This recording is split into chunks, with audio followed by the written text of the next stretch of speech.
بسم الله الرحمن الرحيم الحمد لله والصلاة والسلام على من لا نبي بعده وعلى آله وأصحابه ومن والاه أما بعد فيا إخوتي الكرام وأخواتي الكريمات أحييكم بتهية الإسلام تهية أهل الجنة في الجنة ألا وهي السلام عليكم ورحمة الله وبركاته እንግዲህ የአፍሪካ ቲቪ ተከታታይ ውድ እህትና ወንድሞች እንዲህ ያልን ፕሮግራማችንን እዚህ አድርሰናል። ዛሬ የመጨረሻ ኢንሻአላህ ሚስት ከባሏ ጋር ስትኖር እንዳትሳሳት በእነዚህ ስህተቶች የተነሳ ባሏ እንዳይጠላት፣ ትዳሩ እንዳይበላሽ ወይም የጭቅጭቅ ቤት እንዳይሆን፣ ፍቅር ያጣ ቤት እንዳይሆን፣ በረካ እንዳይነሳ ያልኳቸውን ነገሮች የመጨረሻ ዛሬ አጠር አድርጌ የተወሰኑ ሐሳቦችን አነሳለሁ። እነዛን በጥሞና ተከታተለሽኝ አደራሽን እረሚልኝ። የመጀመሪያ አልኢንፊዓሉ ሸዲድ ወልገضብ፣ ዝም ብሎ ቦግ ማለት መቆጣት የሚባል ነገር ከትዳር ጋራ ጥሩ አይደለም። መቻቻል ነው መቻል ነው ደጉ እንጂ መቆጣት የሚያመጣው ውጤት የለም። ብንችል ቁጣችንን ዋጥ ብናረግ አጅር እናገኛለን። እህቴ ነብያችን አለይሂ ሰላቱ ወሰላም አንድ ሱሐባ መጥቶ አውሲኒ ምከሩ ሲላቸው ላተግዶብ አትቆጣ ነው ያሉት። ደገመ ላተግዶብ፣ ደገመና ላተግዶብ። እንደውም ከማ ፊ ሪዋያት ጦበራኒ ላተግዶብ ፈለከል ጀና፣ ሶስት አትቆጣ ብለው አትቆጣ ጀነት ትገባለህ አሉት። አለመቆጣት ጀነት ያስገባል። ዱንያ ላይም ቤቱን ጀነት ያደርገዋል። መቆጣት ግን ዱንያም ቤትን ይበጠብጣል፣ ነገም ጀነትን ያሳጣል። ስለዚህ ቁጣ አታብዢ፣ መሬት ሁኒ፣ ቻይ፣ ይቅርባይ ሁኒ። በትንሽ በትልቁ አትቆጪ። ባለቤትሽ ነው፣ የትዳር ጓደኛሽ ነው፣ የህይወት ጓደኛሽ ነውና እሱንም አላህ ያብጀው መክር ያለው በቻልኩት አንቺም በጅለት፣ አትቆጭበት። መቼም ተሰው ስተት ተብረት ዝጌት አይቀርም ይባላል የአማራ ተረትና መሳሳቱ አይቀርም። ለምን ተሳሳካ አንለውም። አንተም ላለመሳሳት ጣር እንላለን እንጂ ተተሳሳክም ታረም እንላለን እንጂ አንቺ ለምን ተሳሳተ ብለሽ ወደ ቁጣ ገብተሽ ጎሚ ውስጥ ቅሬታ ውስጥ ገብተሽ ቤቱን እንዳትበጠብጨው አደራ። አላህ በቁርአን እነዛን ጀነት የተዘጋጀላቸው ሙተቆች ሲነግረን ኡዒደት ሊልሙተቂን ያላቸው ሰዎች الذين ينفقون في السراء والضراء ብሎ والكاظمين الغيظ والعافين عن الناس والله يحب المحسنين ይላል። ቁጭታቸውን ዋጥ የሚያረጉ ይቅር የሚሉ ተዛም አልፎ መልካም የሚሰሩ ናቸው ነው የሚለው። እና ይሄ የበለጠ ደግሞ ሊሰራ የሚገባው ማንጋ ነው? ባልጋ ነው። በባልጋ ነው። በባልሽ ተቆጥተሽ በባልሽ ሀቡ ብለሽ ያዙ ይልቀቁኝ ብለሽ እንዴት ቤቱ ያምራል? እንዴት ቤቱ ይረጋጋ ይችላል?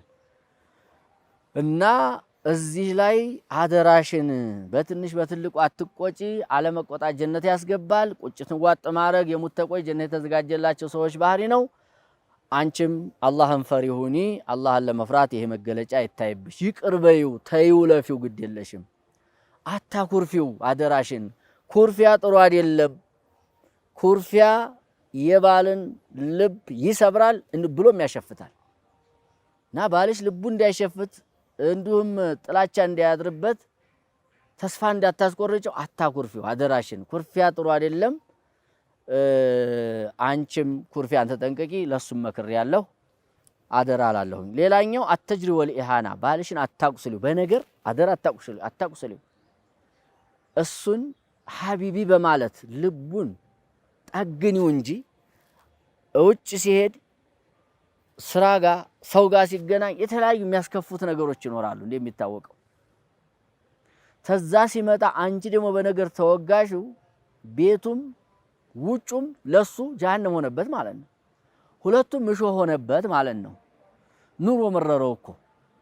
የዚህን ጊዜ እንዲያው ያ አላህ ተዚህ ሁሉ ቢቀርብኝ ወደሚል ደረጃ ምን እናደርሰው እንችላለንና አትውጊው፣ አታቁስሊው፣ እንዲሁም አታሳንሹ፣ አክብሪው። ባልሽ ክብርሽ ነው። መቼም ሁሉም የሚያውቀው ሐዲስም ቢሆን ላስታውስ ነብዩ ሰለላሁ ዐለይሂ ወሰለም እንደ ሱጁድ ለሰው ቢቻል አይቻልም ለአላህ ብቻ ነው እንጂ ሚስት ለባሏ እንድትሰግድ ነበር የማዘው የሚለው ሐዲስ በጣም ብለምዱትም ወንዶች አላግባቡ ደግሞ ሚስትንም ለማዋረድ ቢጠቀሙትም ላኪን ግን መልእክቱን አንርሳው የቱን ያህል ክብር እንዲያለው ሱብሃንአላህ ለሌላ ለነብዩ እንኳን ሰለላሁ ዐለይሂ ወሰለም አዝ ነበር አላውም ለራሱ ማን ነው ያውም የተናገሩበት እኮ ሙዓዝ ኢብኑ ጀበል የሚባለው ሱሐባ ለጀግናዎች እዛ ኢራቅ ሄዶ ሱጁድ ሲወርዱላቸው አይቶ ይሄ ለነብዩ ነው የሚገባው ብሎ መጥቶ ወርዶላቸው ነው ባለማወቅ ስለሆነ ብዙም ባያወግዙትም ለወደፊት እንደማይፈቀር ተነገሩ በኋላ ቢፈቀር ኑሮ ለኔ ሳይሆን አስቢ እንግዲህ ለባሏ ነበር ሱጁድ እንድትወርድ አንዲትን ሴት የሚያዘው ሲሉ ነብዩ ሰለላሁ ዐለይሂ ወሰለም ባል መከበር አለበት እንጂ ልታሳንሽው በነገር ልትወጊው አይገባም ወላሂ ነገር ክፉ ነው ልብ ያቆስላል አይጠግንም በጣም አደጋ ነው እና ምላስሽን ሰብሰብ አርግለት ይሄንን አላህ የሰጠሽን ምላስ ዚክር ዝከሪበት ለሱ ጥሩ ነገር አሰሚበት ቤቱ ጥሩ እንዲሆን ማለት ነው ወከዛሊክ ከባልሽ ጋራ ስትኖሪ ችግሩ የታሉ ችግሮችን አትደብቂ ይሄ ስተት ነው የጤና ችግር ሊኖር ይችላል የሌላም ችግር ሊኖርብሽ ይችላል የቤተሰብ ችግር ሊኖር ይችላል የሌላ ችግር ሊኖር ይችላል ሚስጥርሽን ለሱ ታልነገርሽ ለማን ተነግሪያለሽ ቢችል ችግርሽን ይቀርፍልሻል መታከም ተሆነ በጤና ዙሪያ ከሆነ ያሳክምሻል የቤተሰብ ችግር ኑሮ ከሆነ የቤተሰብሽን ችግር ቢችል በገንዘብ ሆነ በጉልበትም ሆነ ይፈታል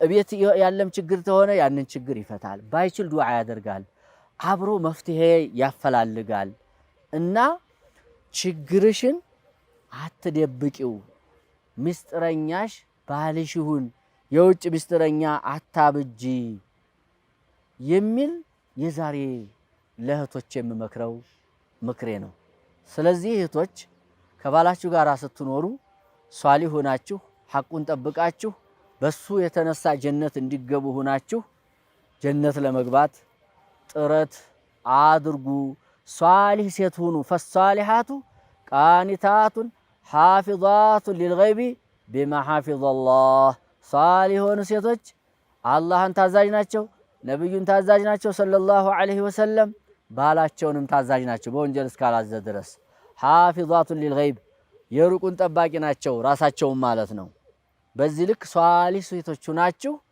ሷሊህ ሴቶች ጋራ ጀነት እንድትገቡ ጥረት አድርጉ አደራችሁን ዓላማችን ትልቁ ግባችን የኛ የሙስሊሞች ጀነት ነውና ዱንያ ባላችን ሐቃችን ሊያሟላ ይችላል ሊያጓድል ይችላል ላይንከባከበን ይችላል አውቆም ሆነ አውቆም የማይችል ሆኖ በሁለቱም ወገን ጀነት ይበልጥብናልና ጀነትን በማሰብ ዛሬ እሱን ይቅርያል እሱን አስደስተን እሱን ሐቁን ጠብቀን በሱ የተነሳ ጀነት ለመግባት እንሞክር የሚል ለአንተም ላንቺም የምመክረው አደራዬ ነው አላሁ ሱብሓነሁ ወተዓላ የሷን ሐቅ ጠብቀን እነሱም የኛን ሐቅ ጠብቀው ተያይዘን ጀነት ምንገባ አላህ ያድርገን መግቢያ ላይ እንዳልኩት ትዳር ማለት ትልቅ ነው ዱንያም የህይወት አብረን የምንገፋበት ስርዓት ነው ጀነትም የሚቀጥል ነው ዱንያ ላይ ብቻ ያቆምም ላኪን ግን ታልሆነ የሳት መግቢያ ምክንያት ይሆናል እሳት እንዲያንገባ ዱንያም ኑራችን የተበጠበጠ እንዳይሆን ሐቅ እንጠባበቅ አደራ ላለሁ እኔም አውርቼ ማልቀር አላህ ያድርገኝ ከሚስቶቻ ጋራ በዚሁ ልክ ሐቃቸውን ምጠብቅ ስተቴን ማርም አላህ ያድርገኝ እናንተም ይሄን ምክር ሰምታችሁ የምትስተካከሉበትና ቤታችሁን የምታሳምሩበት ስተታችሁን የምታርሙበት አላህ ያድርጋችሁ ተያይዘን ጀነት ምንገባ አላህ አድርገን አላህ ጀነት ያገናኘን وبالله التوفيق واخر دعوانا الحمد لله رب العالمين السلام عليكم ورحمة الله وبركاته